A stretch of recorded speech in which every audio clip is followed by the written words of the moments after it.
Hey Gus, I just got back from the hospital. Where did you run off to?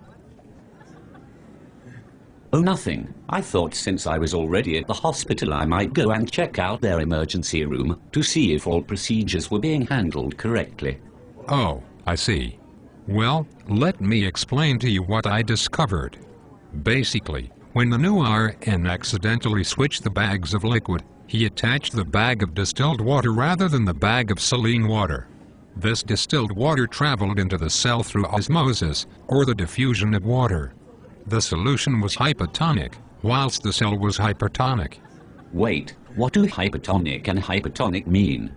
Okay, I did some research, and in short, hypotonic solutions are ones in which the solute concentration of the substance or liquid outside of the cell is lower than the solute concentration inside the cell. Hypertonic solutions are ones in which the concentration of the solution or cell is greater than the concentration of the surrounding liquid or cell. Due to the difference in the solute concentration of the blood cells and the distilled water, the cells became turgid and without a cell wall, they exploded.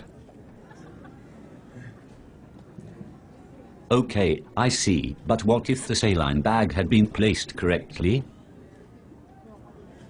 Well, then the cell would have been isotonic, or in other words the cell and the solution would have equal concentrations.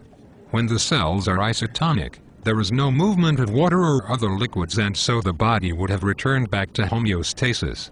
Okay, I think I understand you.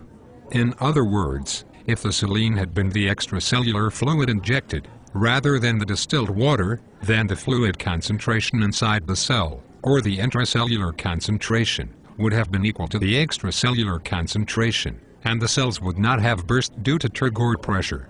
Oh dear, such a foolish mistake led to so many problems and the eventual death of the patient. Now tell me, what effects do osmosis and homeostasis play on our bodies? Well, see, in order for our bodies to be in homeostasis, our entire body needs to be at an isotonic level. If certain substances and liquids in the body are able to leave and enter cells due to the difference in solute concentration, then things could become really dangerous because our cells would lose function.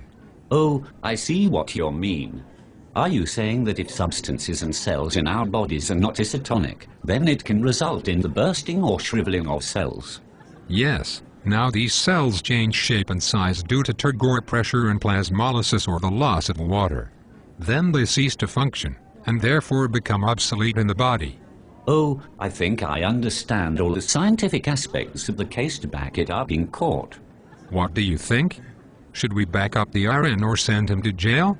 Well, the patient was in critical condition, so I don't see why the RN was so absent-minded. I believe they could have saved the patient if it wasn't for this rather silly mistake. Yes, this decision is difficult. I don't know who to blame, the RN or science.